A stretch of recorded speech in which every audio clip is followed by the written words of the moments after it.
안녕하세요. 이번에는 아마존의 EC2에서 인스턴스를 배포해보고 인스턴스를 활용해서 하둡이랑 스파크 클러스터를 구축해보는 기초 연습을 진행해 보도록 하겠습니다.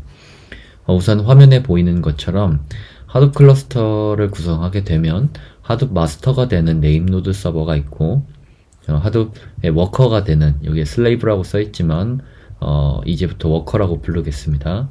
하드 워커가 되는 그 데이터 노드가 이렇게 세 가지로 구성이 되게끔 되어 있는데, 저도 마스터 서버 한 대랑 이제 워커 서버 세 대, 그리고 워커 1번에는 네임 노드를 뒷받침해주는, 보조해주는 세컨더리 네임 노드로 구성이 되도록 한번 구축을 해보도록 하겠습니다.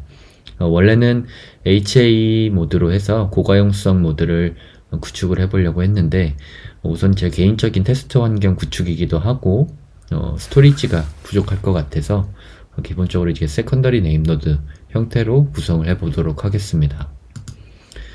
먼저 아마존에 로그인을 해서 해당 주소로 들어온 다음에 콘솔에 로그인을 해 주시고요. 아이디가 없으신 분들은 아이디 회원가입 후에 로그인을 하시면 될 것 같고요. 그 다음에 맨 처음 이 대시보드 화면에 들어오시면 여기 최근 방문한 서비스에 아무것도 없을 테니까 좌측 상단에 있는 검색어에다가 EC2라고 검색을 해서 해당 화면으로 들어오시면 되고요. 이 인스턴스는 원래는 아무것도 없으실 거고, 저는 이제 종료 중인데 아직 종료가 안 되고 있어서 나와 있는 거고요. 바로 한번 인스턴스 만들어 보도록 하겠습니다.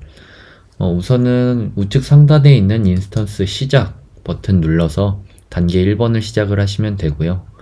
해당 이미지로는 우분투 서버 20.04의 아키텍처는 64비트 x86 버전으로 진행을 하도록 하겠습니다. 저는 그리고 프리티어를 사용할 거기 때문에 T2 마이크로 서버를 사용을 하도록 하겠습니다. 그래서 단계 2번은 기본 세팅되어 있는 거 누르시고, 그 다음에 인스턴스 세부 정보 구성으로 넘어가시면 될 것 같습니다. 해당 단계에서는 별다른 수정 작업 없이 바로 스토리지 추가 단계로 넘어가서 지금 기본이 8기가인데 저는 15기가로 수정을 해서 작업을 하겠습니다. 볼륨은 SSD로 설정 그대로 둘 거고요. 바로 태그 추가로 넘어가서 5단계 진행을 할 건데, 2단계는 생략을 해도 되지만 저 같은 경우는 어드민이라고 해놓고 제 이름을 넣어주도록 하겠습니다. 그리고 나서 다음 보안 그룹 구성 눌러가서 SSH TCP에 22번 포트 확인했고요. 저는 이제 영상을 찍을 거라서 애니 개방을 해놓을 거지만, 실제로 사용하실 때는 내 IP를 눌러서 현재 자신이 사용 중인 퍼블릭 IP만 접근 가능하도록 설정을 해주시는 것이 좋습니다. 그리고 이따가 하둡이라던가 스파크 마스터 웹 UI를 들어가야 되니까 그때 한 번 더 보안그룹 구성 수정하도록 하겠습니다. 그리고 나서 바로 7단계로 넘어가서 방금 앞에 6단계에 설정해 놓은 것들이 이상이 없는지 다시 한번 확인해 보고, 스토리지 15기가 맞고요. 태그에 어드민의 김재민 되어 있는 거 확인했고, 그러면 이제 시작하기를 누르시고요.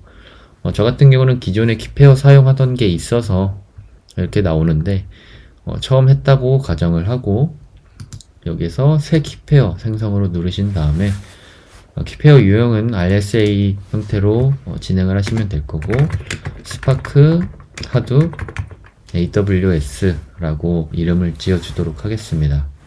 그리고 나서 키페어 다운로드를 누르시면 이렇게 다운로드된 PEM 키를 확인할 수가 있는데, 이 PEM 파일은 현재 화면에서만 다운로드를 받을 수 있고, 지금 이제 인스턴스 시작을 누르는 순간에 그 이후에는 이제 다운로드 받을 수 없는 걸로 알고 있습니다. 그러니까 해당 파일은 안전하게 백업해 두시길 바랍니다. 인스턴스 시작을 눌러서 바로 인스턴스 게시를 하고, 지금 인스턴스를 시작 중입니다를 확인했으면 인스턴스 보기를 누르시면 해당 대시보드 화면으로 나와 있고요. 이 종료 중인 거 제외하고 아래에 이제 대기 중으로 되어 있는 게 현재 인스턴스가 아마존 내에서 배포 중인 걸 확인할 수 있습니다. 배포 중인 동안에 한번 퍼블릭 IP를 보면은 13.290.9840 이고 프라이빗 IP는 172.31번에 33에 100번 IP 확인을 했습니다. 이따가 SSH를 통해서 접근할 주소는 퍼블릭 IP니까 해당 주소 각자 확인을 해 두시면 될 것 같고요. 저 같은 경우는 이제 맥북 환경이기 때문에 터미널을 열어가지고 먼저 일단 터미널을 열겠습니다. 네.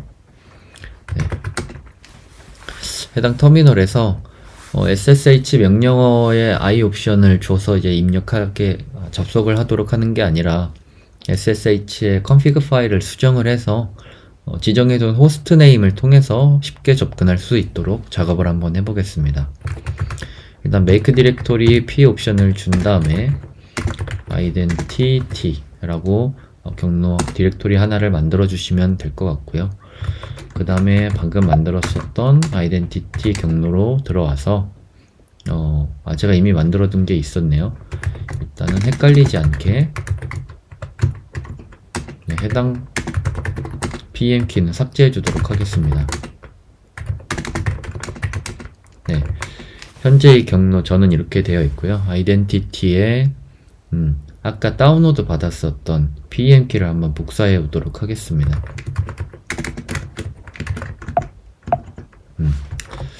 CD가 아니라 카피하고 다운로드 아래에 있는 스파크 하둡 언더바 아마존 PM키를 현재 경로가 아이덴티티에 있으니까 현재 경로로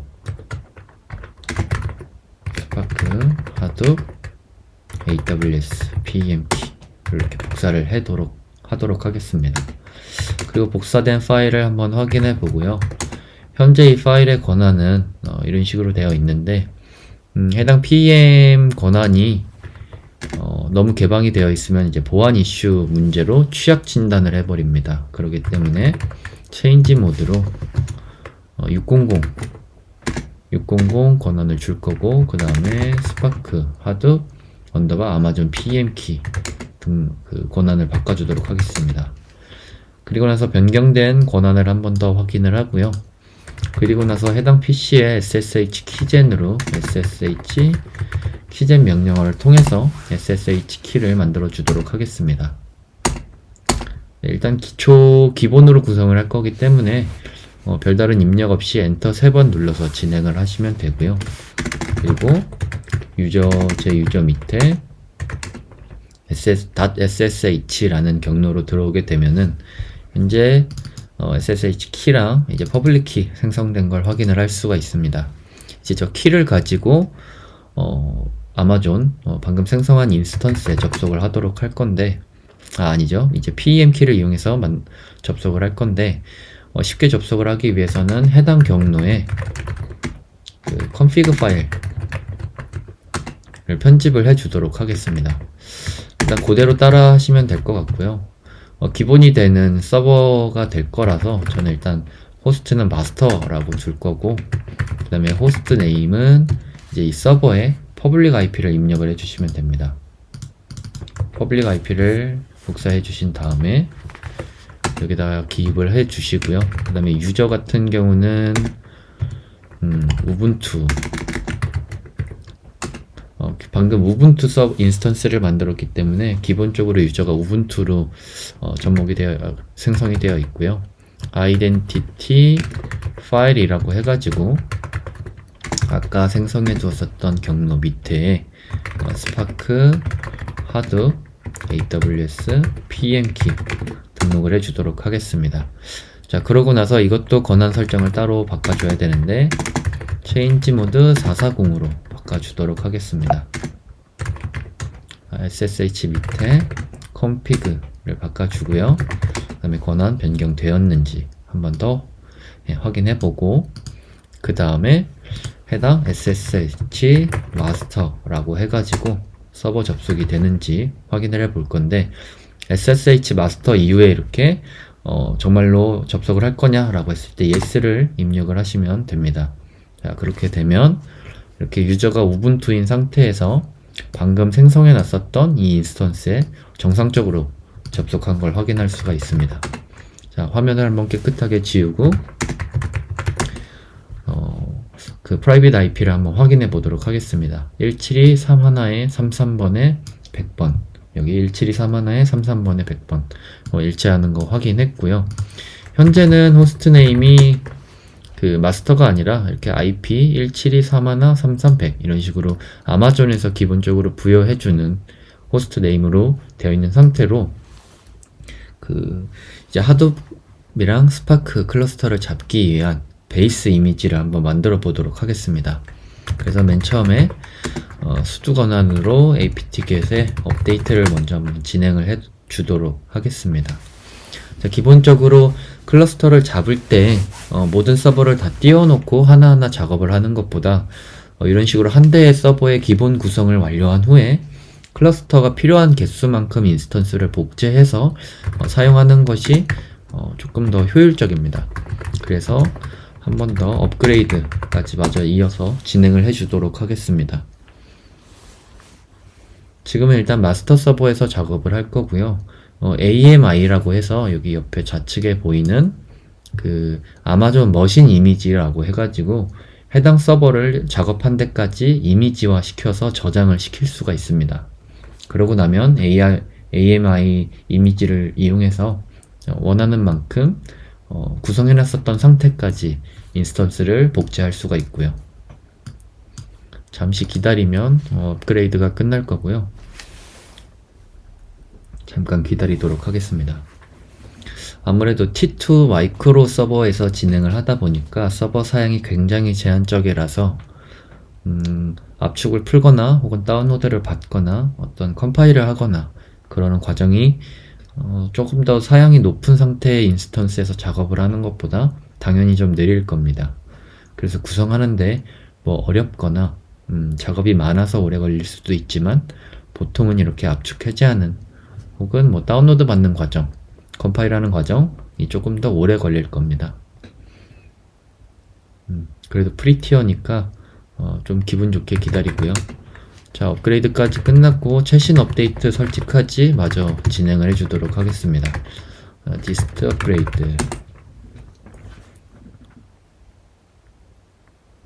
네, 또 잠깐 기다리면 설치가 완료될 거고요. 그 다음에는 이제 필요한 제가 쓰려고 하는 라이브러리들을 이제 설치를 해가지고 쭉쭉쭉 이제 자바나 하둡이나 스파크, 스칼라, 파이썬을 순서대로 한번 설치를 해 보도록 하겠습니다. 자, 업그레이드가 또 완료가 됐고요.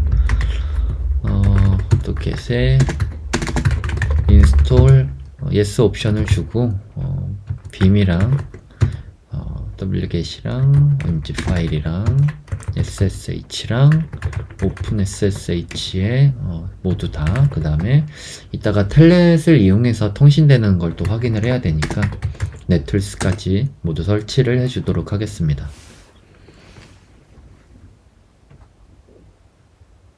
자, 이거는 좀 빨리 설치가 됐네요. 설치가 완료가 되었고요. 그 다음에는 이제 하둡이라던가 스파크 같은 경우는 JVM 위에서 동작을 하는 오픈소스이기 때문에 자바가 필수로 설치되어 있어야 됩니다. 그래서 apt-get으로 바로 한번 설치를 해 보도록 하겠습니다. y에 openjdk 1.8 버전을 설치를 할 거니까 이렇게 진행을 해 주도록 하겠습니다. 자, 이것도 조금 기다려 본 후에 설치가 완료가 되면 자바 버전을 한번 확인을 해 보도록 하겠습니다. 1.8.0 기타 이하 버전이 설치가 되어야 정상적으로 설치가 된 겁니다.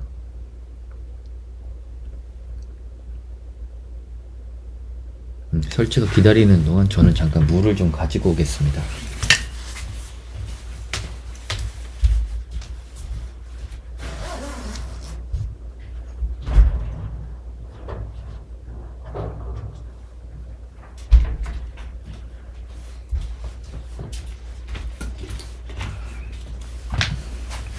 네, 설치가 완료가 되었고요.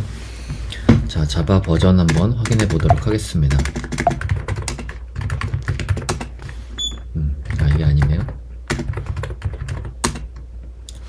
확인을 했을 때 1.8.0 언더바 312 정상적으로 설치된 거 확인을 했고요. 자바 같은 경우 말고 이제 하둡이랑 스파크 같은 경우는 바이너리 파일을 타르 파일을 다운로드 받아야 되기 때문에 그 다운로드 받은 파일들을 한 곳에 관리할 수 있도록 인스톨 디렉토리를 하나 만들어 주도록 하겠습니다. 그리고 인스톨 디렉토리로 이동을 해서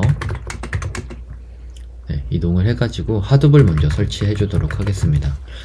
해당 명령어로 설치를 해주면 되고요. 저 같은 경우는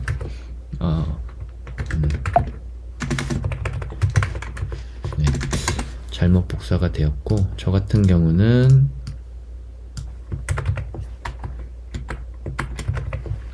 다시 다운로드 하겠습니다. 저 같은 경우는 하둡 3.3.0 버전을 다운로드 받을 거고요. 주소는 해당 주소를 이용하시면 되고, 도큐먼트 지금 진행하고 있는 가이드 도큐먼트를 주소를 같이 올릴 거니까 참고하셔서 작업을 하시면 될 것 같습니다.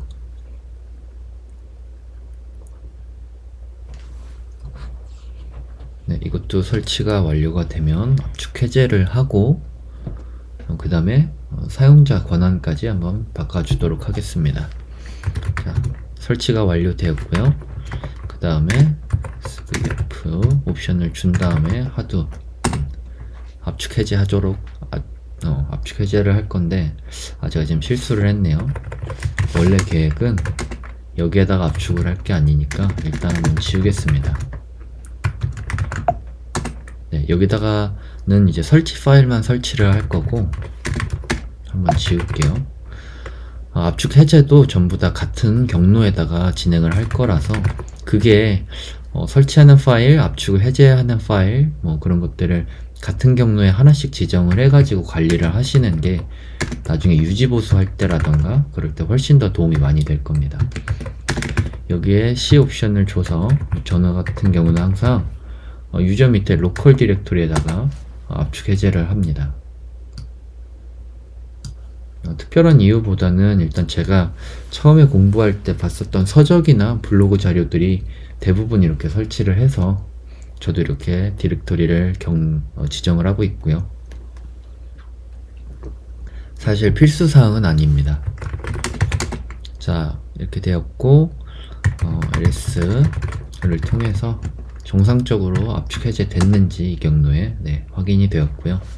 여기에 보면 바이너리 파일이라던가 뭐 라이브러리 파일 있는 거 확인했습니다. 그리고 체인지 오너 해가지고 현재는 1001로 되어 있는데 루트 권한으로 바꿔주도록 하겠습니다. 저희가 이따가 전부 다 루트로 통신을 하고 루트로 로그인을 하고 할 거기 때문에 해당 소유권 바꿔줬고요. 한 번 더 확인해서 이제 루트로 바뀐 거 마저 확인을 했습니다. 그 다음에 하둡 설치가 완료되었고 그 다음에 파이썬을 한번 설치해 보도록 하겠습니다. 저 같은 경우는 스칼라보다는 파이스파크를 주로 사용을 하기 때문에 파이썬을 설치해 보도록 하겠습니다. 그리고 파이썬은 3.8 버전을 설치할 건데 3점대 버전을 설치할 건데 해당 명령어를 이용해서 지금 설치를 하면 아마 3.8 버전대가 설치가 될 겁니다.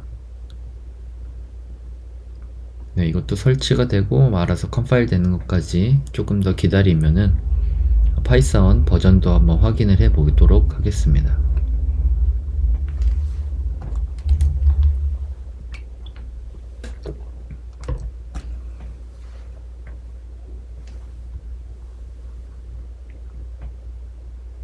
파이썬 설치가 된 것 같고요. 파이썬도 버전을 한번 확인해 보면 말씀드린 것처럼 3.8.10 버전이 설치 정상적으로 된 거 확인할 수 있습니다. 그런데 이제 나중에 파이스파크 사용할 때 파인드 스파크를 이용해서 사용할 수 있도록 pip3로 파이스파크도 같이 다운로드 받아주도록 하겠습니다. 그 다음에 파이스파크가 정상적으로 설치가 되고 나면 어쨌든 스파크 같은 경우는 스칼라 언어를 사용했을 때 가장 최적화된 오픈소스라고 보시면 되기 때문에 스칼라도 다운로드를 받아두도록 하겠습니다.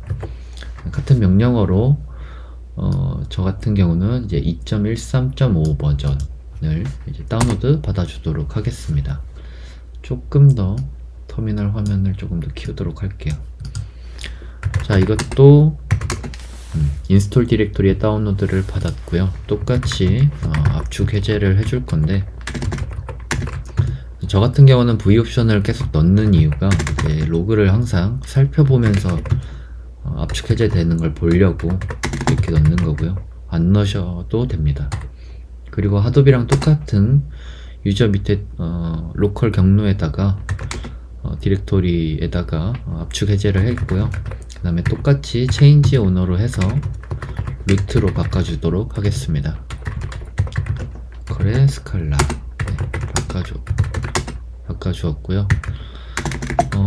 유저의 이제 로컬 밑에 있는 스칼라, 그 다음에 그 밑에 있는 바이너리 파일 밑에 스칼라를 한번 실행시켰을 때 제 화면처럼 이런 식으로 로그가 뜨고, 조금만 기다리고 이렇게 스칼라가 뜬 다음에 테스트에다가 변수에다가 문자를 한번 입력해 봤을 때 정상적으로 스트링이 선언이 되는 거, 이렇게 동작이 되는 거 확인했으면 컨트롤 C 눌러가지고 종료까지 한번 하도록 하겠습니다.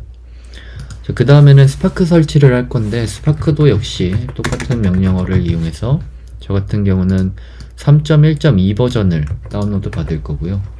주소는 이렇게 되어 있고, 이게 아니네요. 네, 잘못 복사가 됐으니까 제가 이미 갖고 있었던 주소를 써서 다운로드 받아주도록 하겠습니다. 네, 지우지 말고 이렇게 스파크도 타르 파일이 정상적으로 설치되어 있는 거 확인했고요. 똑같이 XVF 옵션 준 다음에 스파크도 대문자 C 옵션 주고 유저 밑에 로컬 밑에 압축 해제해 주도록 하겠습니다. 네, 확인이 압축 해제가 됐고요. 이것도 역시 체인지 오너를 통해서 루트로 바꿔주도록 하겠습니다. 로컬의 스파크 바꿔주었고요. 이것도 역시 스칼라 확인했던 것처럼 스파크 쉘을 한번 실행해 보도록 하겠습니다.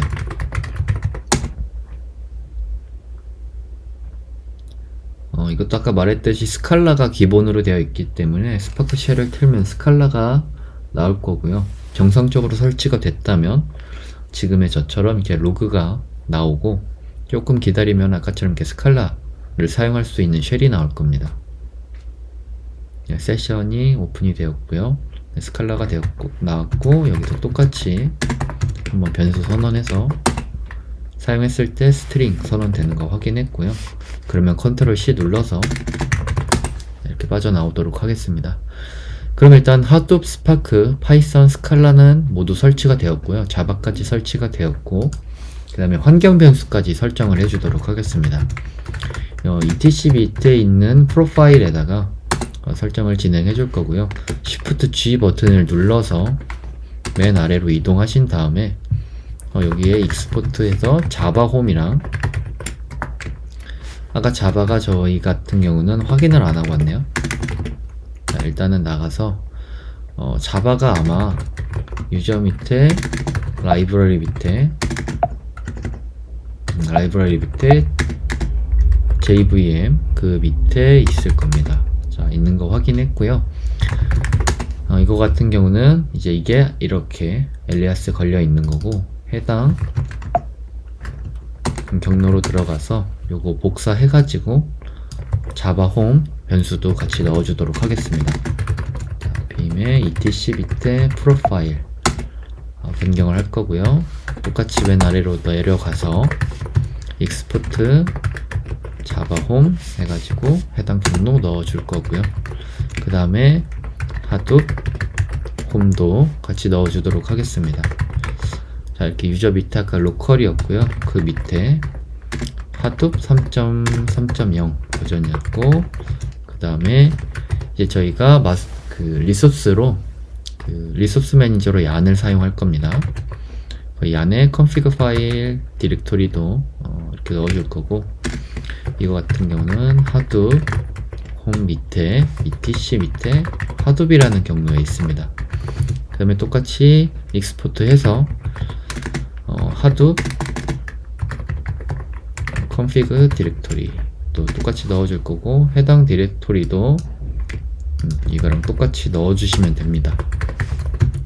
그 다음에 마지막으로는 스파크 홈 또 넣어주실 건데, 이것도 아까 다운로드 받았었던 로컬 경로 밑에 스파크 아까 다운로드 받았었던 버전이 3.1.2 버전이고, 바이너리 파일 하둡이 3.2였고요. 자, 이렇게 해서 저장을 해주시면 됩니다. 일단 한번 저장이 제대로 되었는지 확인해 보도록 하겠습니다. 이렇게 확인을 할 수가 있고요. 해당 경로로 한번 이동을 해서 진짜로 되어 있는지, 정상적으로 뭐 오타가 없는지 이런 것도 확인할 수가 있습니다. 자, 그 다음에 프로파일에도 입력을 했지만 이거 그대로 복사를 하신 다음에 bash rc 수도 권한으로 빔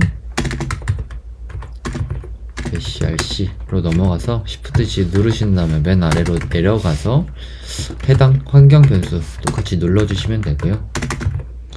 그 다음에 활성화 한번 시켜주도록 하겠습니다. 자, 그리고 env의 그랩 이용해가지고 뭐 스파크 한번 확인해 볼까요? 네, 정상적으로 환경 변수 등록된 거 확인할 수 있습니다. 자, 이렇게 하면은 환경 변수까지는 설정이 끝난 거고요. 그 다음에 하둡에 코어 사이트라고 해가지고 뭐 설정 파일, 로그 파일, 네트워크 튜닝이라던가 IO 튜닝, 뭐 파일 시스템 튜닝, 압축 등의 설정들을 할 수 있는 하드 파일을 한번 수정해 보도록 하겠습니다. 이것도 수도 빔에 한번 하둡 경로로 넘어가 보겠습니다. 자, 하둡이 있고요. 자, 여기에 etc 밑에 하둡 밑에 코어 사이트라고 있습니다. 왜 안 나오는지 모르겠네. 한번 직접 가보겠습니다.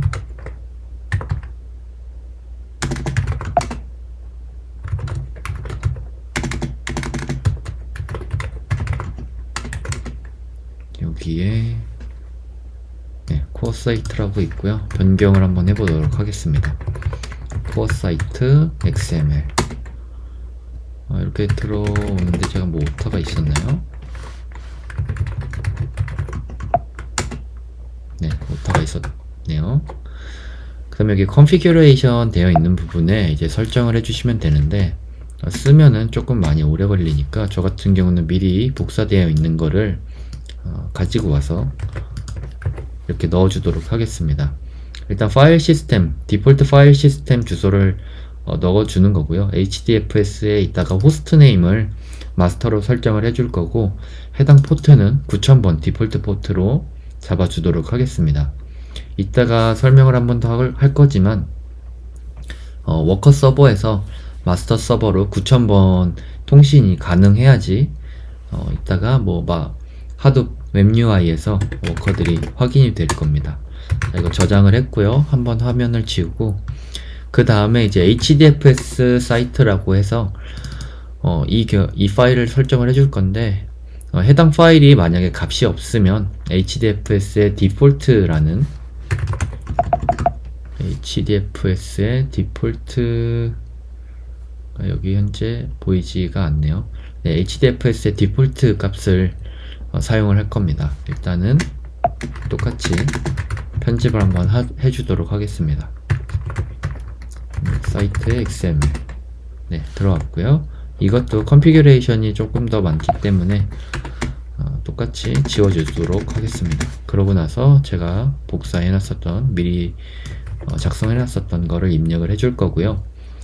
해당 레플리케이션은 복제인데 이제 워커에 데이터 블럭들이 어떻게 몇 개까지 복사가 되는지, 그래서 기본으로 3을 지정을 해놨고, 네임노드 디렉토리 같은 경우는 HDFS 언더바에 네임노드라고 해놨고, 데이터 노드의 디렉토리가 될 것도 똑같은 경로의 데이터 노드라고 해놨고요.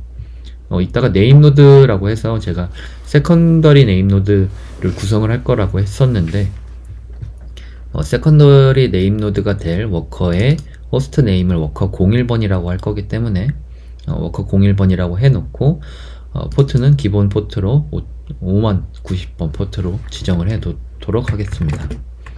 자, 이것도 이렇게 해서 저장을 해주시면 되고요. 그 다음에는 이제 리소스 매니저가 될 파일을 얀 사이트 파일을 수정해 주도록 하겠습니다. 자, 그래서 이것도 틀었고요. 자, 이것도 똑같이 제가 미리 작성해 놨었던 거를 붙여넣기 하면 되니까 일단 지워주도록 하겠습니다. 이렇게 해서 붙여놨고요. 컨피규레이션 아래 이제 프로퍼티들이 있는 거 한 번 더 확인해 보도록 하겠습니다. 이 안에 네임 노드의 이제 로컬 디렉토리 같은 경우는 아까 HDFS 디렉토리에 얀 밑에 로컬이라고 해놨고요. 노드 매니저 그 로그 디렉토리 같은 경우는 얀의 로그스라고 경로를 잡아놨습니다. 그리고 나서 리소스 매니저 같은 경우는 호스트 이름을 마스터로 했습니다. 자, 그러고 나서 이제 저장을 해서 나가보고, 마지막으로 맵리듀스 사이트라는 맵리듀스 사이트라는 XML 파일 한 번 더 설정을 하도록 하겠습니다. 사실 이거 같은 경우는 제가 이제 하둡 같은 경우는 데이터 웨어하우스로만 사용할 거기 때문에 뭐 맵리듀스를 이용한 분석은 따로 하지 않을 거기 때문에 설정은 안 해도 될 것 같은데, 일단 맵리듀스의 프레임워크 네임을 얀으로 지정해 주도록 하겠습니다. 혹시 이걸 듣다가 이 부분을 꼭 설정해야 되는 거라고 제가 잘못 알고 있는 거면 댓글 꼭 남겨주시기 바랍니다. 자, 그리고 나서 하둡의 이 환경 설정 파일도 마저 편집해 주도록 하겠습니다. env 쉘 스크립트 파일 설정을 해줄 거고요. 여기서 하나하나 찾지 않고 Shift G 눌러서 또 맨 아래로 넘어간 후에, 자, 이것도 제가 복사해 둔 거, 미리 적어 놓은 거 복사해 두도록 하겠습니다. 자바 홈 경로를 한 번 더 입력을 해줘야 되고요. 그거는 아까 전에 환경 변수 설정할 때 그 값을 넣어주시면 되고, HDFS의 네임 노드 유저 같은 경우 다 루트, 그리고 데이터 노드도 루트, 세컨더리 네임 노드도 루트, 리소스 매니저도 루트, 그 다음에 노드 매니저도 루트. 아까부터 계속 권한을 루트로 주고 있기 때문에 이런 것도 전부 다 맞춰서 설정을 하셔야 됩니다. 자, 그 다음에 스파크, 일단 이거 저장을 하고요. 이제 저장을 했고요. 이제 스파크 환경 설정을 하면 되는데, 스파크 같은 경우도 스파크 경로로 한번 이동을 해 봤습니다. 자, 여기에 보시면 여기에 컴프라는 파일이 있고요. 스파크 같은 경우는 하둡이랑 다르게 기본 세팅 자료들이 다 템플릿으로 되어 있습니다. 그래서 한번 복사를 해서 작업을 하셔야 되고요. 먼저 스파크, 스파크의 디폴트, 이게 아니죠. 스파크 디폴트 컨피그 파일 템플릿을 작업을 해줄 건데, 템플릿에서 지금 제가 하는 것처럼 컨피그 파일만, 확장자가 컨피그 파일인 걸로 한번 복사를 해 주시고요. 그 다음에 편집을 해 주시면 됩니다. 네, 이렇게 틀고, 이것도 Shift G 눌러서 맨 아래로 내려가신 후에 여기다가 새로 적을 겁니다. 이거 같은 경우는 이제 스파크 마스터가 애플리케이션을 어디다가 제출할 건지 설정을 해줄 건데, 저 같은 경우는 말했던 것처럼 리소스 매니저를 얀으로 사용할 거기 때문에 얀으로 설정을 했고요. 그 다음에 스파크 이벤트 로그 enabled, 스펠링이 enabled, 예, 맞고요. 자, 이거를 true로 해서 사용을 하겠다고 선언을 해줄 거고요. 자, 이벤트 로그의 디렉토리 같은 경우는 아까 HDFS의 네임노드 밑으로 떨어지도록 작업을 해둘 겁니다. 네임노드에 8021 포트에 이제 스파크 그 엔진 로그라고 해서 경로를 잡아주도록 하겠습니다. 자, 스파크 디폴트는 일단 설정이 끝났고요. 그 다음에는 여기에서 보이는 스파크 env 쉘 스크립트 파일을 작업을 해줄 거기 때문에 똑같이 이것도 템플릿을 지우고 쉘 스크립트로 복사를 해서 편집을 하도록 하겠습니다. 자, 이거 켜주시고요. 그 다음에 이것도 맨 아래로 내려서 미리 복사해뒀던 거 하둡에다가 써놨었던 환경 변수 그대로 복사하셔서 이렇게 저장하시면 됩니다. 자바 홈이랑 스파크 마스터 호스트는 이제 마스터가 될 거고요. 하둡 홈은 이미 선언했었던 거 그대로 가져오시면 되고, 얀 컨피그 파일이랑 하둡 컨피그 파일 경로들 이렇게 설정을 해주시면 됩니다. 자, 저장을 했고 나면은 이제 기본적인 클러스터를 위한 이미지 세팅은 끝난 겁니다. 그러면은 지금까지 작업했었던 이 해당 인스턴스를 AMI로 해서 복제를 이미지화 시켜놓고 필요한 만큼 인스턴스를 복제하는 것까지 한번 해보도록 하겠습니다. 자, 해당 서버 이렇게 클릭을 하시고요. 그 다음에 우측 상단에서 작업이라는 탭을 누르신 다음에 여기에 이미지 및 템플릿이라는 메뉴가 있습니다. 여기서 이미지 생성을 누르시면 되고, 이미지의 이름도 어떻게 할지 넣어주시면 되는데, 저는 스파크 하둡 베이스라는 이미지 이름을 사용을 하도록 하겠습니다. 스파크 3.1.2였나요? 그리고 하둡이 3.3.0 이렇게 설명도 달아 놓을 거고요. 재부팅 안함 이런 거 따로 설정 안 해놓고, 그 다음에 저희가 볼륨은 전부 다 15기가로 쓸 거기 때문에 따로 변동하지 않고 바로 이미지 생성을 눌러서 만드시면 됩니다. 자, 그렇게 해서 좌측에 있는 이미지 메뉴 밑에 AMI를 들어가 보면은 스파크 하둡 베이스라고 해서 방금 만들기 선언해놨었던 이미지가 생성되는 걸 확인할 수가 있습니다. 저 같은 경우는 예전에 한번 테스트를 해봤었지만 해당 과정에서 시간이 조금 오래 걸렸고요. 그러니까 해당 과정에서는 조금 기다렸다가 다시 영상을 이어가 보도록 하겠습니다. 네, 잠깐 유튜브 보고 오는 사이에 AMI 이미지가 사용 가능 상태로 변동이 되었고요. 자, 그 다음에 이 이미지를 이용해서 복제를 한번 시작해 보도록 하겠습니다. 자, 이미지를 선택을 하신 후에 자, 여기 보시면 이미지로 인스턴스 시작이라는 버튼을 누르시면 됩니다. 자, 그러면 아까처럼 단계 2단계 인스턴스 유형으로 넘어오게 되고요. 그럼 똑같이 T2 마이크로를 선택하신 후에 인스턴스 세부 정보 구성에서 따로 다른 것이 없기 때문에 바로 검토 및 시작을 눌러주시면 됩니다. 자, 2단계에서 또 이상한 거 없는지 한 번 더 확인을 해주고요. 스토리지 15기가가 맞는지, 태그는 따로 안 했기 때문에 없을 거고요. 자, 그렇게 해서 바로 시작하기 누르시면 되고, 이 같은 경우는 기존 키페어인데 저희가 스파크 언더바 하둡 언더바 AWS를 사용하기로 했으니까 해당 파일로 인스턴스를 시작을 하시면 됩니다. 이 아래 해당 프라이빗 키 파일에 액세스 할 수 있으며 파일이 없으면 인스턴스에 로그인할 수 없음을 확인합니다 라고 체크를 하신 후에 인스턴스 시작 눌러주시면 되고요.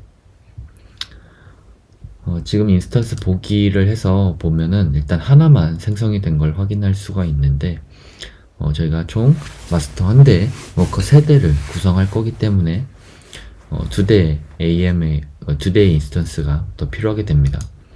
이번에는 이 해당 이미지를 통해서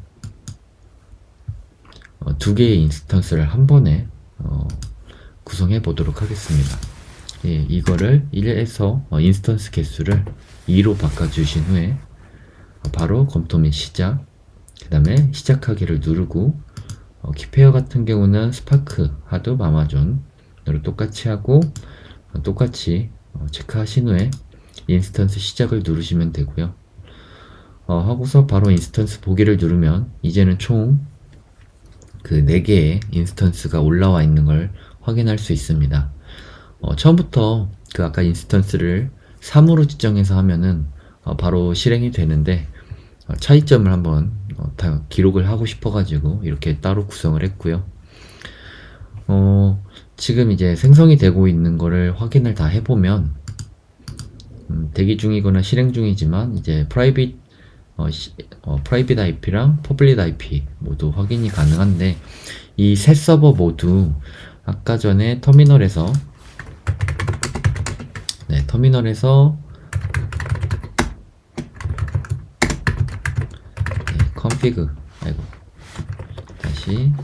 config 파일 수정했었던 것처럼 다 추가를 해가지고 PM키로 등록을 할 수 접속을 할 수 있도록 구성을 하겠습니다. 이거는 워커 1번이라고 먼저 세팅을 할 거고요. 워커 1번 같은 경우는 이 두 번째로 만들었던 서버 퍼블릭 IP를 복사를 해가지고 여기에 적어주시면 되고, 똑같이 유저는 우분투라고 작업을 하시고요. 이것도 경로는 똑같으니까 복사를 해서 그대로 입력을 하시면 됩니다. 자, 그렇게 해서 2개를 더 복사를 해서 만들어 주도록 하고요. 워커 2번이랑 워커 3번이라고 세팅을 하고, 워커 2번이 될 그 서버는 이 세 번째 있는 서버에서 퍼블릭 IP 한 번 더 복사를 해가지고, 자, 이렇게 설정을 하고, 그 다음에 워커 3번이 될 거는 이 네 번째 있는 인스턴스에 퍼블릭 IP를 복사해서 다시 이렇게 저장을 시켜주도록 하겠습니다. 자, 그렇게 해서 한번 지우고요. 지금 같은 경우는 이건 초기화 중이고, 54번으로 시작하는 서버가 아까 전에 54번으로 시작하는 게 워커 1번이었죠. SSH 워커 01이라고 해가지고 접속이 되는지 한번 확인을 해 보겠습니다. 자, 확인이 됐고요. 접속된 것도 확인이 됐고, 프라이빗 IP도 한번 확인을 했을 때 마지막 106으로 끝나네요. 106으로 끝나는 거 확인해서 정상적으로 실행이 되는 걸 확인했습니다. 이 상태 검사가 내 서버 모두 통과가 되면 다 작업이 가능하니까 그 다음에 시작을 하시면 되고요. 작업하기 쉽게 저 같은 경우는 터미널을 몇 개 더 열어가지고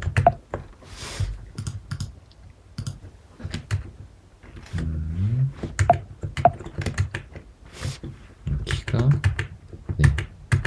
4개를 열어가지고 화면 4분할을 해가지고 사용을 하도록 하겠습니다.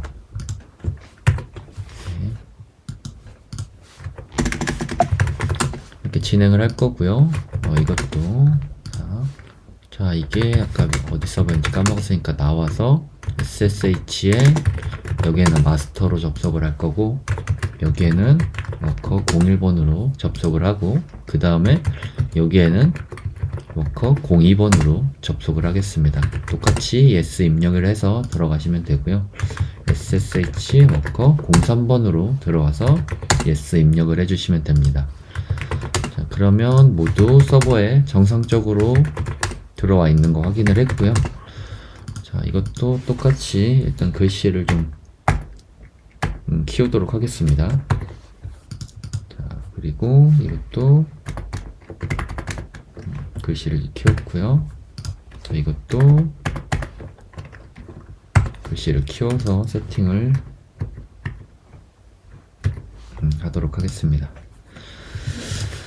자, 그 다음에는 이제 전부 다 서버 접속을 했으면 호스트 네임을 한번 바꿔줘야 됩니다. 실제로 이 서버끼리도 마스터 혹은 워커 1번, 워커 2번 이런 식으로 통신할 수 있도록 세팅을 해줘야 되고요. 먼저 마스터 서버에서 한번 진행을 해주도록 하겠습니다. 수도에 hostname ctl에 set hostname 이라는 명령어를 통해서 마스터라고 할 거고요. 이렇게 하고, 네, 이렇게 했을 때 마스터 네임이 어떻게 출력되는지 정상적으로 확인되는 거 볼 수가 있고, 그 다음에 이따가 이 내부끼리도 SSH로 통신이 가능해야 되기 때문에 그 호스트 등록을 전부 다 해주도록 하겠습니다. 호스트 파일을 설정을 해줄 거고, 그 다음에 맨 아래로 내려가서 일단은 워커 1번에 프라이빗 IP 확인을 해가지고 복사를 해주신 다음에 워커 01번이라고 등록을 하겠습니다. 일단 워커 거부터 다 등록을 할게요. 자, 그리고 워커 2번의 IP 주소 복사해서 워커 02번으로 등록을 하고요. 그 다음에 IP 워커 3번 것도 복사를 해서 이렇게 등록을 하도록 하겠습니다. 참고로 이 서버끼리 통신을 할 때는 퍼블릭 IP가 아니라 프라이빗 IP로 통신을 하기 때문에 이렇게 등록을 하는 거고요. 자, 이것도 네, 워크 마스터의 IP도 등록을 마저 해주도록 하겠습니다. 그래서 마스터 등록을 해서 저장까지 했고요. 그 다음에 정상적으로 저장이 됐는지 확인해 보고, 이제 모든 서버에 이걸 다 등록을 해줄 거기 때문에 복사를 한번 해놓고 작업을 마저 해주도록 하겠습니다. 여기 워커 1번에 또 넘어와서 호스트네임 ctl에 set hostname 이라고 해서 워커 01번 이라고 등록을 해줄 거고, 호스트네임 한 번 더 확인을 해줄 거고요. 이거 명령어 복사해서 이쪽에는 02번, 그 다음에 이쪽에는 03번 이라고 저장을 해주도록 하겠습니다. 자, 한 번씩 다 지우고 여기 건 복사를 하고요. 똑같이 etc 밑에 있는 호스트 파일 수정해 주도록 하겠습니다. 자, 이것도 맨 아래에다가 이렇게 복사해서 저장해 줄 거고요. 네, 스왑 파일이 생긴 것 같은데,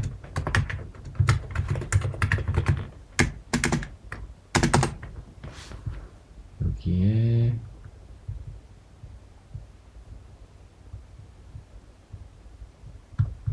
스왑 파일이 생겼나? 아마 안 생겼을 겁니다. 자, 그리고 나서 여기에도 일단 호스트네임 한번 확인해 주고요. etc 밑에 호스트 파일 설정해 주도록 하겠습니다. 이것도 맨 밑에다가 이렇게 등록을 해서 저장을 할 거고요. 자, 여기도 호스트네임 설정되는 거 확인하고, 자, 그 다음에 etc 밑에 호스트 파일 수정해 주도록 하겠습니다. 자, 이렇게 해서 등록을 했고요. 자, 그렇게 하면 4개의 서버 모두 호스트 파일 등록을 했고, 호스트네임 ctl이라고 해서 이렇게 해서 확인을 해도 되니까요. 더 손에 가는 명령어로 확인을 하시면 될 것 같습니다. 자, 그러고 나서 이제 이 4개의 서버끼리 아까 우리가 PEM-키를 통해서 이런 식으로 접속했던 것처럼 각 서버들끼리도 이런 식으로 접속이 가능하도록 세팅을 해줄 겁니다. 이것도 모두 SSH를 이용해서 작업을 해줄 거고요. 기본적으로 전부 다 루트로 로그인을 해주시면 됩니다. 자, 워커 2번도 루트 로그인 해줬고요. 자, 루트 로그인 한 후에 작업을 마저 진행을 해보면 여기서 etc 밑에 ssh 밑에 sshd config라는 파일이 있습니다. 이거에서 전부 다 4개의 파일 모두 4개의 서버 모두 동일하게 진행을 해야 되고요. 여기서 permit root login이라는 항목이 있습니다. 여기 부분을 주석을 제거하신 후에 이 부분을 yes라고 바꿔주시면 됩니다. 아니다. yes라고 바꿔주신 다음에 하나 더 바꿔주셔야 되는데, 패스워드 authentication 해가지고 다시 해당 부분이 no로 되어 있거든요. 여기도 yes라고 바꿔주시면 됩니다. 자, 이렇게 해서 설정이 끝났고요. 요거 명령어 복사해서 나머지 4개 서버도 모두 동일하게 진행해 주도록 하겠습니다. permit root 로그인 해서 요거 지워주고 yes로 바꿔주고요. 그 다음에 패스워드 요 부분도 yes라고 바꿔주도록 하겠습니다. 자, 여기도 똑같이 퍼밋 루트 로그인 똑같이 yes라고 바꿔주고요. 그 다음에 패스워드 인증도 yes라고 지정을 해주도록 하겠습니다. 자, 마지막으로 워커 3번에서 이걸 좀 더 편리하게 한 번에 할 수 있는 방법을 아시는 분들이 있으면 댓글로 달아주시면 대단히 감사하겠습니다. 자, 그 다음에 패스워드라고 해가지고 이것도 yes로 바꿔주도록 하겠습니다. 자, 모두 서버 4개 모두 작업을 해줬고요. 이렇게 하면은 이제 루트로 로그인이 가능하도록 하기 전에 시스템 ctl의 명령어로 리스타트 ssh를 한 번 더 실행을 해주시면 됩니다. 자, 요거 복사해서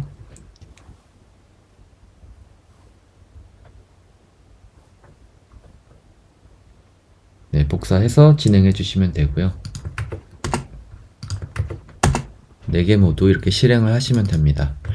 자, 그러고 나서 루트의 비밀번호를 설정을 해줄 건데 개인이 원하시는 비밀번호를 설정을 해주시면 됩니다.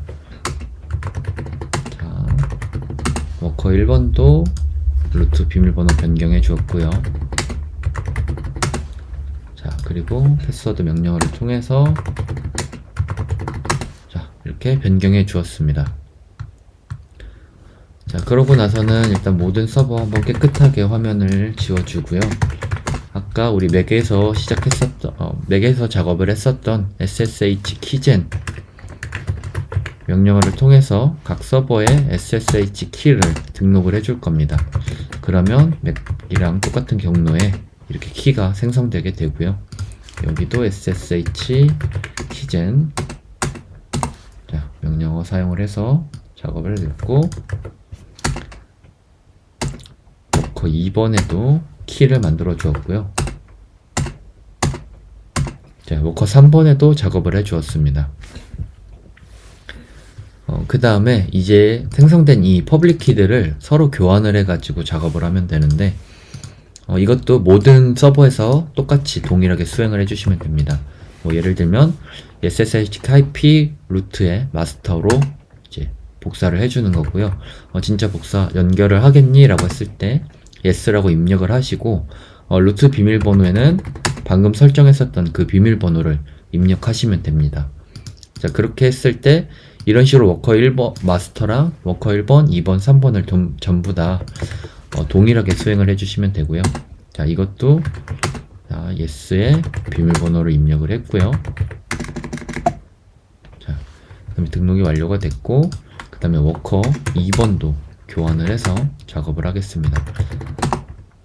자, 그 다음에 워커 3번도 작업을 하고 yes라고 입력을 하고 루트의 비밀번호 입력한 후에 자, 등록을 해보면은 여기 known host라는 아까 없었던 파일이 하나 생기게 되는데 이거를 한번 확인해 보면은 여기에 그 서로 인증이 가능한 키를 교환한 서버들 이게 교환 나와 있는 걸로 확인이 되고요. 자, 이것도 여기서 일로 넘어오신 후에 여기서도 동일한 작업을 똑같이 수행을 해주시면 됩니다. 자, 마스터부터 차근차근 다시 해볼게요. 자, 마스터 했고 yes라고 해놓고 루트 비밀번호 입력하시고 그 다음에 여기서 워커 01 하고 교환하겠다고 하고 yes라고 하시고 2번도 동일하게 yes 자, 비밀번호 입력하시고 그 다음에 3번까지 조금 지루하실 수는 있지만 그래도 단순 반복 작업이기 때문에 뭐 어렵지는 않을 겁니다. ssh copy id에 루트 골뱅이 마스터라고 해서 연결하겠다고 하고 비밀번호 입력하고요. 그 다음에 여기서도 워커 01번도 진행을 합니다. yes 비밀번호 자 2번 yes 비밀번호 입력을 했고요. 그 다음에 마지막으로 또 워커 3번 yes 비밀번호 입력을 해서 등록이 됐습니다. 자, 그리고 나서 여기서도 마지막으로 한 번 더 반복을 해주면 됩니다. 루트 골뱅이 마스터. 자, 입력했고요. yes라고 하고 비밀번호 입력을 했고요. 더해졌다고 나왔고 워커 01번 시작해주고 yes에 루트 비밀번호를 넣고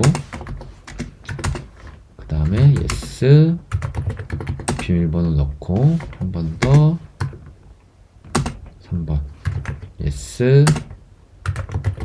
비밀번호 넣었습니다. 자, 그러면 일단은 화면을 한번 다 지우고요. 자, 현재 마스터에서 SSH 마스터라고 했을 때 이렇게 바로 들어가는 것도 확인이 되어야 되고요. 그 다음에 마스터에서 SSH 워커 01 이런 식으로 갔을 때 또 뭐 비밀번호라던가 그런 걸 묻지 않고 바로 서버로 이동하는 게 확인이 되어야 됩니다. 그리고 01번에서 SSH 워커 03번으로 또 이동을 할 수도 있어야 되고요. 03번에서 SSH 마스터라고 했을 때 이렇게 이동이 되어야 됩니다. 여기서도 똑같이 방금 SSH 워커 01이라고 했을 때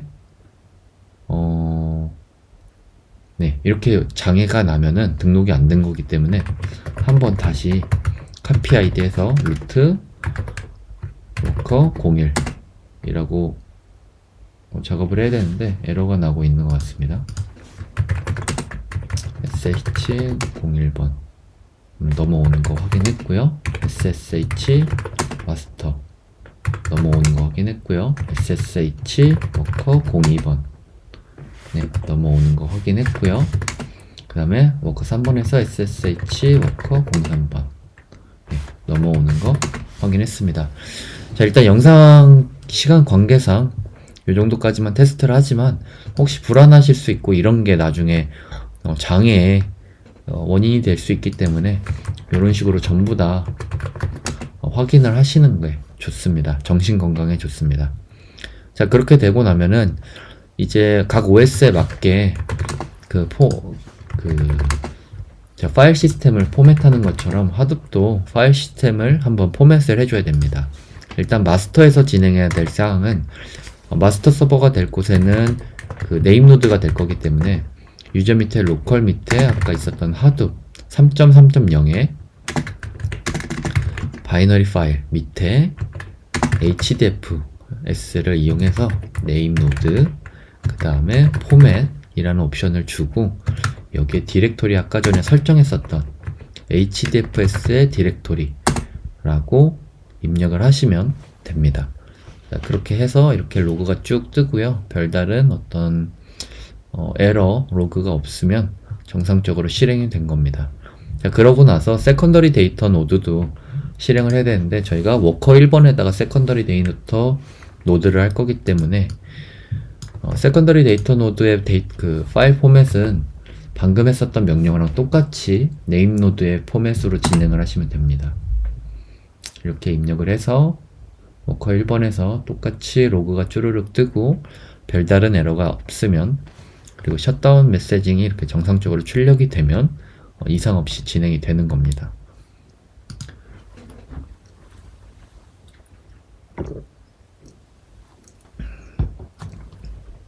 자, 여기서도 파일 시스템 포맷이 완료가 되었고요. 그 다음에 워커 1번, 워커 2번, 워커 3번은 데이터 노드도 되어야 되기 때문에 워커 1번에서는 한 번 더 일단 명령을 한번 지우고 깨끗하게 하고서 다시 해보겠습니다. 유저 밑에 로컬 밑에 하둡 3.3.0의 바이너리 파일 밑에 HDFS에다가 데이터 노드라고 해서 이번에는 포맷을 진행을 시켜주시면 됩니다. HDFS 디렉토리라고 해서 진행을 해주시면 되고요. 자, 이것도 정상적으로 포맷이 된 거 확인이 됐으면 나머지 02번 서버랑 03번 서버도 동시에 이렇게 진행을 해주시면 됩니다.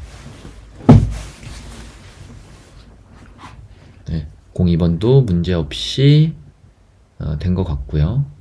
03번도 문제없이 된 것 같습니다. 자, 그러면은 하둡 HDFS 파일 시스템은 포맷이 완료가 되었고요. 그러면 이제 하둡을 실행했을 때 워커가 무엇인지, 워커 서버의 호스트가 어떤 건지 등록을 또 해줘야 되기 때문에 여기서 마스터 서버에서만 진행을 하시면 됩니다. 마스터 서버 한번 지웠고요. 유저 밑에 로컬 밑에, 그 다음에 하둡 3.3.0 밑에, etc 밑에, 하둡 밑에 워커스라는 파일에 지금은 로컬 호스트가 되어 있는데 해당 그 기재되어 있는 거는 이렇게 주석 처리해 주시고요. 워커 01번, 워커 02번, 워커 03번이 하둡 마스터에 연결되는 워커들이다 라고 이렇게 설정을 해 주시면 됩니다. 만약에 인스턴스가 지금 총 5개로 진행을 하시고 워커를 총 4개로 진행을 하실 거면 방금 이 부분에 워커 4번까지 넣으시면 되는 그런 원리입니다. 자, 그러고 나서 하둡이랑 얀을 한번 실행을 해 보도록 하겠습니다.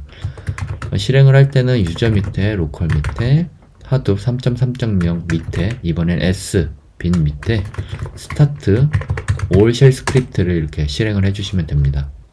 하면은 네임 노드 마스터가 실행이 되었고요. 그 다음에 데이터 노드 지금 올라오고 있는 거 확인이 돼서 워커 01번 세컨더리 네임 노드가 설정이 되었고, 그 다음에 얀 컨피그 파일 맞춰가지고 하둡 컨피그 파일도 맞춰서 이렇게 실행되고 있는 걸 볼 수 있습니다. 자, 실행이 되었을 거고요. 이렇게 JPS 명령어를 이용해서 한번 지울게요. JPS 명령을 이용해서 마스터 서버의 네임 노드랑 리소스 매니저가 올라와 있으면 정상적으로 실행이 된 겁니다. 네임 노드는 하둡 마스터이고요 라고 생각을 하시면 되고, 리소스 매니저는 이 얀이 실행이 됐다고 생각을 하시면 됩니다. 아까 앞쪽에서 얀 관련된 리소스 매니저 경로를 마스터라고 호스트를 지정을 해줬기 때문에 여기서 리소스 매니저가 뜬 거고요. 워커 01번에서 JPS를 명령어를 확인해 봤을 때 세컨더리 네임 노드 떠 있고 동시에 데이터 노드도 떠 있고요. 노드 매니저라고 해서 이제 리소스 매니저의 얀의 로드 매니저가 떠 있는 거 확인을 할 수가 있습니다. 워커 02번이랑 워커 03번에서도 데이터 노드, 네임 노드 떠 있는 거 확인이 됐습니다. 그러면 이제 서버끼리는 클러스터가 잘 묶여 있다고 생각을 하시면 됩니다. 일단은 여기까지는 성공이 되었고요. GUI를 통해서, 웹 UI를 통해서 하둡이라던가 얀 페이지를 보려면 이따가 마지막에 그 아마존에 있는 보안 규칙을 설정을 한 후에 볼 수가 있습니다. 자, 그러고 나서 하둡 설정이 완료가 되었으면 스파크 워커도 똑같이 설정을 해주시면 되고요. 스파크는 역시나 템플릿으로 되어 있기 때문에 일단 마스터에서 진행을 해줄 거고요. 스파크 경로 밑에 컨피그 파일 밑에 워커스 템플릿이라고 되어 있는 거를 똑같은 경로에 워커스라고 해서 한번 카피를 해주도록 하겠습니다. 그러고 나서 이 카피된 것을 한번 다시 편집을 해주도록 할 거고요. 이렇게 됐을 때 맨 아래에 있는 로컬 호스트를 주석 처리해 주시고 워커 01번, 워커 02번, 워커 03번 해서 저장을 해주시면 됩니다. 자, 그러고 나면은 똑같이 이번에는 스파크에 있는 스타트 올 쉘 스크립트를 실행을 해주시면 되는데, 해당 파일은 스파크 홈 경로 밑에 sbin 경로 밑에 스타트 올 쉘 스크립트 파일로 되어 있습니다.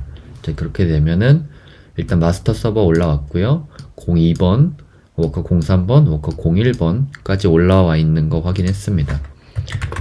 자, 그랬을 때 똑같이 JPS 명령을 했을 때 해당 서버에서는 스파크 마스터 떠 있는 거 확인이 되고요.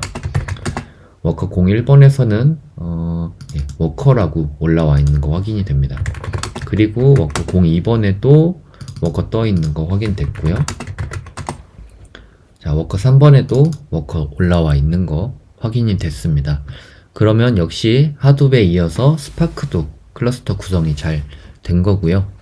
자, 그렇게 했을 때 우리가 웹 UI를 통해서 정상적으로 구축이 되었는지 접근을 한번 해볼 건데, 일단은 저희가 마스터에 있는 퍼블릭 IP 주소가 이거니까 한번, 이게 맞았나요? 네. 여기서 저희가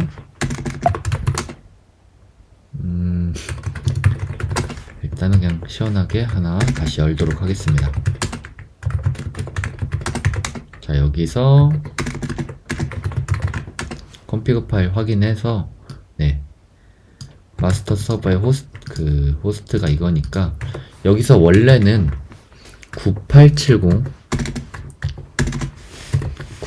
포트로 이렇게 들어가게 되면은 하드웨어 오버뷰를 볼 수가 있고요.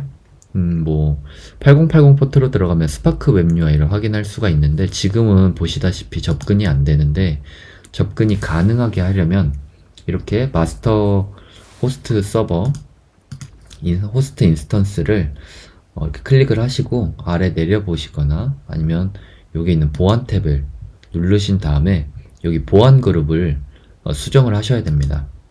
보안 그룹을 누르시고 나면 여기 아래쪽에 인바운드 규칙 편집을 눌러주시면 됩니다.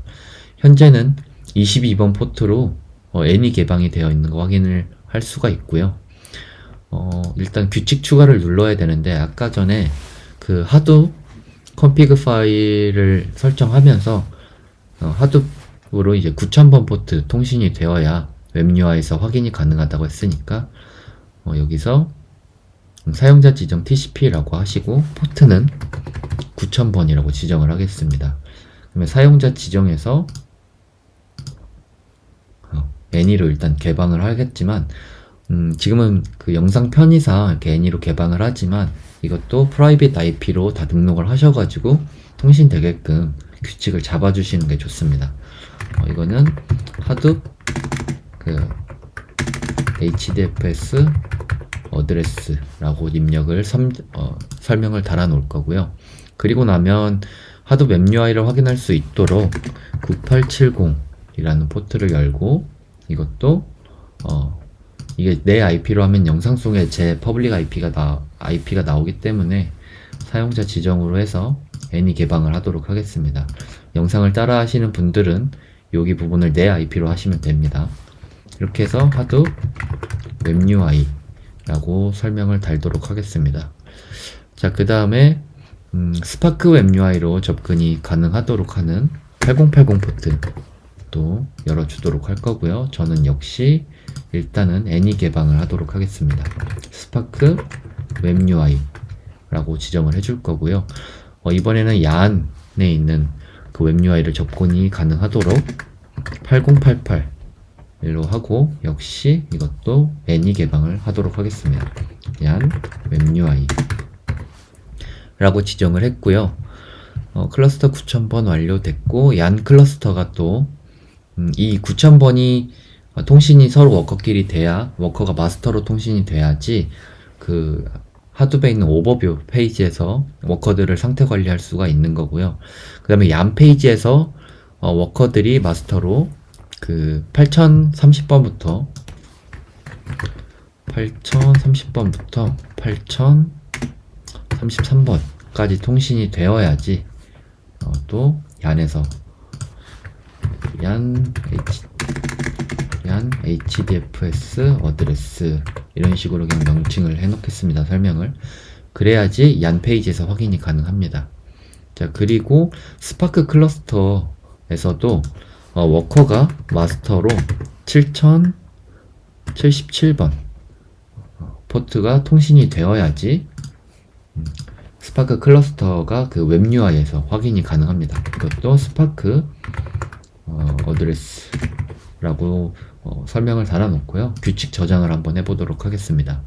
자, 그럼 규칙 저장이 되었고, 아까 호스트 서버에 9870 포트로 들어오면 이런 식으로 아까는 들어갈 수 없었던 그 하둡의 오버뷰 페이지를 볼 수가 있고요. 마스터에 9000번으로 들어갔고, 현재 마스터가 액티브 상태인 거 확인할 수가 있고요. 이 아래는 이제 클러스터 묶여져 있는 서버들의 스토리지라던가 그런 상태 값들 확인할 수가 있고, DFS 스토리지 타입이 요만큼 잡혀 있고, 요만큼 할당되어 있는 거 볼 수가 있고요. 데이터 노드 그 메뉴를 눌러 보시면 워커 01번, 02번, 03번 이렇게 각각 9866번 포트 잡혀 있어 가지고 이만큼 쓸 수 있다. 이만큼 잡혀 있고 이만큼 썼다. 그래서 요만큼 남아 있다. 요런 거 확인하실 수 있는 페이지를 볼 수가 있습니다. 그러고 나면 그 마스터 서버에 이 포트로 이번엔 9870 포트가 아니라 이번에는 8088 포트로 들어오시면 이렇게 얀 어플리케이션들을 볼 수가 있는 페이지가 있습니다. 여기도 보시면 정상적으로 액티브 노드에 세대가 잡혀 있는 거 보이시는데, 이 세대는 여기 보이시는 것처럼 워커 01번, 02번, 03번 이렇게 잡혀 있는 거 볼 수가 있고요. 잡혀 있는 거 볼 수가 있고, 메모리 유즈드, 그 다음에 사용 가능한 메모리 8기가씩 기본으로 세팅되어 있는 거 확인되고, 하둡 3.3.0 버전으로 배포되어 있는 것도 확인이 가능합니다. 자, 그러면 마지막으로 스파크도 클러스터를 한번 확인해 보도록 하겠습니다. 이거는 8080 포트로 자 눌러두시면 여기에 들어가시면 이제 워커의 세대 정확하게 잡혀 있는 거 확인되고요. 워커 어드레스도 프라이빗 IP로 묶여 있는 거 볼 수 있고, 상태값도 다 얼라이브로 살아 있습니다. 그리고 코어는 다 기본 세팅을 했기 때문에 1코어씩 메모리 1기가씩 잡혀 있는 거 보실 수 있습니다. 자, 이런 식으로 보안 그룹까지 설정을 완료하시면 기본적으로 하둡 스파크 그리고 야는 클러스터가 완료가 된 거고요. 이 다음 영상에서는 해당 클러스터 환경에다가 주피터 노트북이나 혹은 제플린 같은 걸 연동해 가지고 간단하게 스파크 테스트 하는 것도 한번 영상을 찍어 보도록 하겠습니다. 이상 영상을 마치도록 하겠습니다. 감사합니다.